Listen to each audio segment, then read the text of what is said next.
नमस्कार दोस्तों, कैसे हैं आप लोग। अशोका स्टडी पॉइंट के ऑनलाइन प्लेटफॉर्म पे मैं पुनः एक बार आप सभी लोगों का स्वागत कर रहा हूं। आज हम लोग व्यंजन संधि के बारे में अध्ययन करेंगे। आइए हम लोग सीधे व्यंजन संधि पे चल रहे हैं। व्यंजन संधि में पहला नियम क्या कह रहा है कि क च ट त प अपने वर्ग के तीसरे अक्षर में बदल जाते हैं या तीसरे वर्ण में बदल जाते हैं। यह क हलंत है, च भी हलंत है, ट भी हलंत है, प भी हलंत है। हलंत का मतलब ही हो गया आधा अक्षर। क्या हलंत का मतलब जिस वर्ण पर हलंत लग गया वह वर्ण क्या है, आधा अपना वर्ण है। ठीक है, तो यह कह रहा है कि क च ट त प अपने वर्ग के अर्थात क से अंग तक क वर्ग, च से य तक च वर्ग, ट से ड़ तक ट वर्ग, त से न तक त वर्ग, प से म तक क्या हो जाएगा, प वर्ग। तो कह रहा है यदि क आएगा तो अपने वर्ग के तीसरे अक्षर में बदलेगा, च आएगा तो अपने वर्ग के तीसरे अक्षर में बदलेगा, ट अपने वर्ग के तीसरे अक्षर में और प अपने वर्ग के तीसरे अक्षर में बदलेगा। जैसे मैं एग्जाम्पल ले रहा हूँ, क अपने वर्ग के जब तीसरे अक्षर में बदलेगा तो क वर्ग का जो तीसरा अक्षर क्या है, ग है। तो क ग में कैसे बदलेगा ध्यान देंगे। जैसे मैं यहाँ लिखूँ दिक धन गज, तो ध्यान देंगे यह क जो है किस में बदलेगा, अपने वर्ग के तीसरे अक्षर में। तो कुछ भी नहीं करना, दी का दी, आधा क है तो आधा ग, और यहाँ क्या लग गया है आपका पूरा ग। तो क्या हो जाएगा, दिक धन गज बराबर क्या हो जाएगा, दिग्गज हो जाएगा। क्या हो जाएगा, दिग्गज हो जाएगा। एक और एग्जाम्पल मैं लूँ, जैसे कहा जाए वाक धन ईश, क्या वाक धन ईश। अब देखिए वाक धन ईश, वा का वा हो जाएगा, आधा क का क्या हो जाएगा, आधा क का आधा ग, चूँकि आधा ग है। लेकिन जैसे ही ग पर बड़ी का मात्रा लगेगा यह आधा ग समाप्त हो जाएगा। अब क्या हो जाएगा, यह गी हो जाएगा और स जुड़ जाएगा। तो वाक धन ईश बराबर क्या हो जाएगा, वागीश हो जाएगा। क्या हो जाएगा, वागीश। एक और एग्जाम्पल मैं लूँ, बहुत इम्पोर्टेंट है। जैसे यहाँ लिया जाए ऋक धन वैदिक, आप लोग समझ पा रहे होंगे। तो री का री कुछ भी नहीं करना है, जहाँ क आया है उसको ग में बदलना है। तो री का री आधा क का आधा ग हो जाएगा और वैदिक तुरंत जुड़ जाएगा। यह क्या हो जाएगा, ऋग वैदिक हो जाएगा। क्या हो जाएगा, ऋग वैदिक हो जाएगा। एक और महत्वपूर्ण एग्जाम्पल, जैसे मैं यहाँ लिखूँ प्राक धन ऐतिहासिक, प्राक धन ऐतिहासिक, तो ध्यान देंगे यह क्या बनेगा, सेम लिखते जाइए। प्रा का प्रा, आधा क का आधा ग होगा। चूँकि यहाँ ऐ का मात्रा है तो जैसे ही ग पर ऐ का मात्रा लगेगा आधा ग समाप्त हो जाएगा, ऐ का मात्रा हो गया। अब तिहासिक, क्या तिहासिक बच रहा है, यह क्या कर देंगे, जोड़ देंगे। तो प्राक धन ऐतिहासिक बराबर क्या होता है, प्रागैतिहासिक होता है। क्या होता है, प्रागैतिहासिक होता है। एक ट्रिक है, देख रहे हैं इसमें ग आया है, इसमें ग आया है, इसमें ग आया है, इसमें ग आया है। तो यह किसी वर्ग का तीसरा अक्षर है तो निश्चित रूप से इन सभी शब्दों में क्या होगा, व्यंजन संधि होगा। क्या होगा, व्यंजन संधि होगा। अब च को देखिए, च अपने वर्ग के तीसरे अक्षर अर्थात ज में बदलेगा। कैसे बदलेगा ध्यान देंगे। जैसे मैं यहाँ कहूँ अच अधन अंत, अच धन अंत। अब कुछ भी नहीं करना है, जहाँ आधा च आया है वहाँ आधा ज आप लिखेंगे। अ का अ, आधा च का क्या हो जाएगा, आधा ज। चूँकि यहाँ ज के साथ अ मिल जाएगा तो यहाँ हलंत खत्म हो जाएगा और अ पे क्या है, अनुस्वार है। अब अच धन अंत बराबर क्या हो जाएगा, अजंत हो जाएगा। क्या हो जाएगा, अजंत हो जाएगा।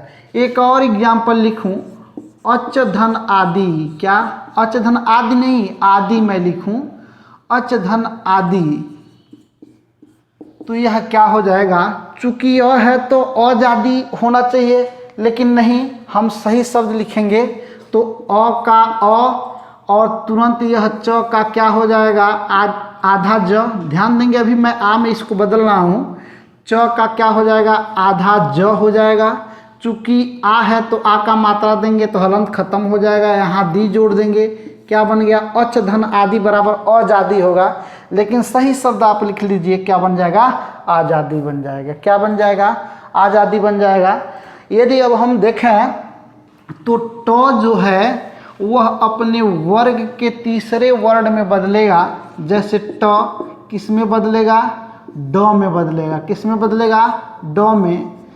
तो देखें यहाँ एक ही एग्जाम्पल बनेगा। जैसे हम बात करें षट धन आनंद, षट धन आनंद।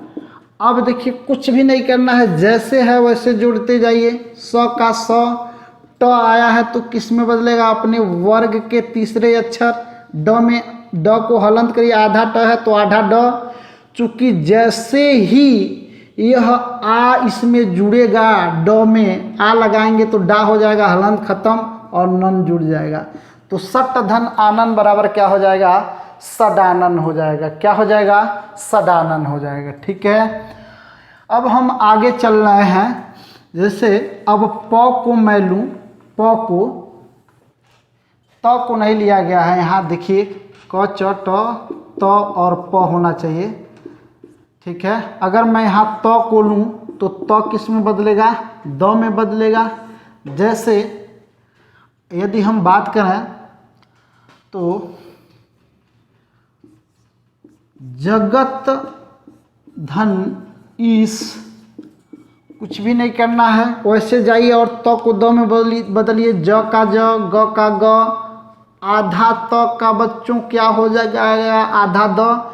चूंकि द पर जब बड़ी का मात्रा देंगे तो यहाँ से हलंत खत्म हो जाएगा और क्या बन गया, दीश। जगत धन ईश बराबर क्या हो जाएगा, जगदीश हो जाएगा। क्या हो जाएगा, जगदीश। एक और एग्जाम्पल ले रहा हूँ। जैसे सतधन भावना, सतधन भावना, तो ध्यान देंगे स का स हो जाएगा, आधा तो है तो यह क्या बनेगा, आधा द।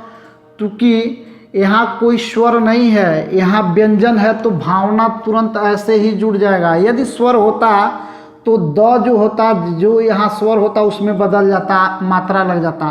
तो सतधन भावना बराबर सद्भावना, क्या हो जाएगा, सद्भावना। ठीक है, अगर वैसे ही मैं देखूं तो उत्धन योग, उत्धन योग, तो उ का उ हो जाएगा, त का क्या हो जाएगा, आधा द और योग वैसे जुड़ जाएगा।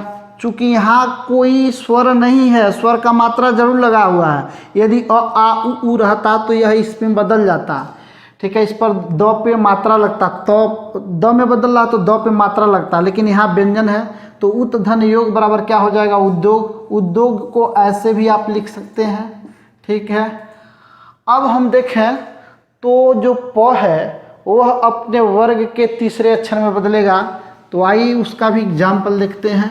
प का ब वाला, प कैसे ब में बदल रहा है, तो प जो है वह ब में बदलेगा। कैसे बदलेगा, तो यहाँ देखेंगे सुप धन अंत, ऐसे कर लीजिए, सुप धन अंत। तो देखिए प ब में बदलेगा, सु का सु, आधा प का आधा ब होना चाहिए। चूँकि ब के साथ जब यहाँ देखिए यह ब के साथ जब अंग जुड़ेगा तो यहाँ हो जाएगा कि नहीं, बोलिए होगा कि नहीं। तो सुप धन अंत बराबर क्या हो जाएगा, सुबंत हो जाएगा। क्या हो जाएगा, सुबंत हो जाएगा। एक और एग्जाम्पल, अपधन धी, अपधन धी, अपधन धी बराबर क्या हो जाएगा, अपधन धी बराबर अ का अ, आधा प का क्या हो जाएगा, आधा प का क्या हो जाएगा, आधा ब हो जाएगा और धी का मात्रा क्या हो जाएगा, अपधन धी बराबर क्या हो जाएगा, अवधि हो जाएगा। क्या हो जाएगा, अवधि। व्यंजन संधि का जो दूसरा नियम है वो कह रहा है कि यदि क च ट त प का मेल न और म से हो तो यह जो क च ट त प म क च ट त प है अपने वर्ग के पांचवें वर्ण में क्या हो जाएगा, बदल जाएगा। जैसे क का मेल यदि म से हो तो क अंगम में बदल जाएगा, च का मेल यदि म से हो तो च यम बदल जाएगा, ट का यदि मेल न और म से हो तो ट में बदल जाएगा। आइए कुछ एग्जाम्पल लेते हैं। जैसे हम बात करें, जैसे यदि हम देखें तो क को यदि हम अंगम बदलना है, क अंगम कैसे बदलना है इसको देखते हैं। तो यहाँ कहा जाए वाक धनमय बराबर क्या हो जाएगा, तो देखिए क का मेल किससे हुआ, म से हुआ। किससे हुआ, म से हुआ। तो वाक धनमय बराबर क्या हो जाएगा, वांगमय हो जाएगा। क्या हो जाएगा, वांगमय हो जाएगा। अब वाक का वाक क आधा क का आधा अंग हो जाएगा, मय जुड़ जाएगा, क्या बन जाएगा, वांगमय बन जाएगा। दूसरा एग्जाम्पल लिया जाए तो च इयों में नहीं बदलेगा, आपका ट जो है अड़ो में बदलेगा। तो जैसे देखा जाए सट धन मुख की यदि हम बात करें तो ध्यान देंगे ट का मेल किससे हो गया, म से हो गया। किससे हो गया, म से हो गया। तो ट का जब मेल म से होगा तो ट किस में बदल जाएगा, अपने वर्ग के पांचवें अक्षर में बदलेगा। जैसे स का स, आधा ट वर्ग का पांचवा अक्षर क्या होता है, ड़ होता है। आधा ट का आधा ड़ और मुख क्या हो जाएगा, जुड़ जाएगा। तो सट धन मुख बराबर क्या हो जाएगा, षडमुख हो जाएगा। क्या हो जाएगा, षडमुख हो जाएगा। उसी तरह से यदि हम त का देखें तो त का क्या हो जाएगा बच्चों, न हो जाएगा। तो न में कैसे बदलेगा, जैसे यदि हम बात करें तो यदि देखा जाए तो तत धन मय। अब देखिएगा त का मेल किससे हो गया, म से हो गया। हमारा नियम कह रहा है इसमें से किसी का मेल न और म से होगा तो वह किस में बदलेगा, अपने वर्ग के पांचवें अक्षर में। तो त का मेल म से हो गया तो त वर्ग का पांचवा अक्षर क्या है, न। तो न में बदलिए त का त, आधा त का आधा न और मय क्या हो जाएगा, जुड़ जाएगा। क्या हो जाएगा, जुड़ जाएगा। उसी तरह से अगर हम बात करें तो जगत धन नाथ, जगत धन नाथ की बात करें तो यह क्या हो जाएगा, ज का ज देखिए त का मेल किससे हो रहा है, न से हो रहा है। तो त किस में बदलेगा, न में। तो ज का ज, ग का ग, आधा त का क्या हो जाएगा, आधा त का आधा न और यहाँ नाथ पूरा ही है। तो जगत धन नाथ बराबर क्या हो जाएगा, जगन्नाथ हो जाएगा। क्या हो जाएगा बच्चों, जगन्नाथ हो जाएगा।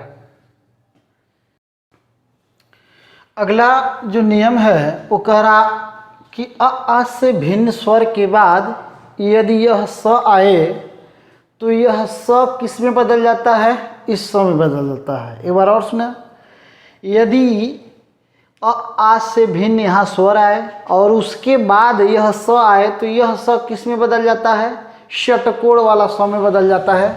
जैसे यदि हम बात करें तो बी धन क्या हो जाएगा, सम। तो देखिए स का मेल क्या हो गया, आ से भिन्न स्वर है, यहाँ आ तो है नहीं, छोटी ई है। तो छोटी ई क्या हो गया, आ से भिन्न स्वर है और आ से भिन्न स्वर आ गया, उसके बाद यह स आ गया तो यह स किस में बदलेगा, षटकोण वाले स में बदलेगा। तो वी का बी, अब यह स किस में बदल जाएगा, षटकोण वाले स में। तो बी धन सम बराबर क्या हो जाएगा, विषम हो जाएगा। क्या हो जाएगा, विषम हो जाएगा। दूसरा यदि हम बात करें तो निधन साध की यदि हम बात करें तो यह क्या हो जाएगा, आ से यह भिन्न स्वर है, छोटी है तो आ से भिन्न स्वर हुआ, उसके बाद यह स है। तो जाहिर सी बात है यह स अब किस में बदलेगा, षटकोण वाले स में। तो निधन साध बराबर क्या हो जाएगा, निषाद हो जाएगा।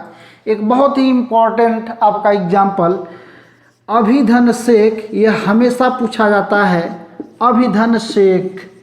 अब देखिएगा यहाँ प्रथम शब्द का अंतिम जो वर्ड है यहाँ पर छोटी ई आया है, छोटी का मात्रा, तो आ से भिन्न स्वर हो गया, और आ से भिन्न स्वर के बाद स आ रहा है, तो यह स किस में बदलेगा, षटकोण वाले स में बदलेगा।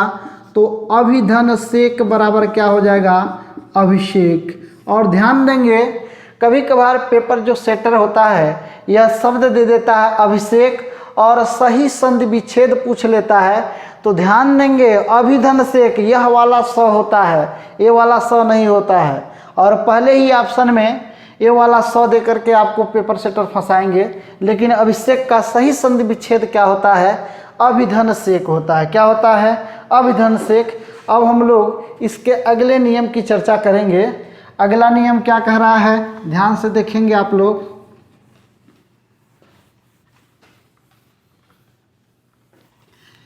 अगला नियम जो है ये चौथा नियम है और कह रहा है कि म का मेल क से ह तक किसी भी व्यंजन से हो। कंसेप्ट को सुने, यदि म का मेल क से ह तक के बीच में किसी भी व्यंजन से हो तो म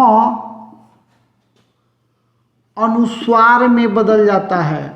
ध्यान देंगे, म किस में बदल जाता है, अनुस्वार में बदल जाता है।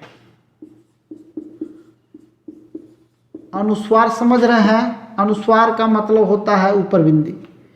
जैसे यदि मैं एग्जाम्पल लूँ तो जैसे कहा जाए समधन कलन, समधन कलन, तो ध्यान देंगे यहाँ म आया है, म, और म का मेल क्या है, क से ह तक, अर्थात क से ह तक के बीच में कोई भी वर्ड से इसका मेल होगा तो यह म क्या हो जाएगा, अनुस्वार में बदलेगा।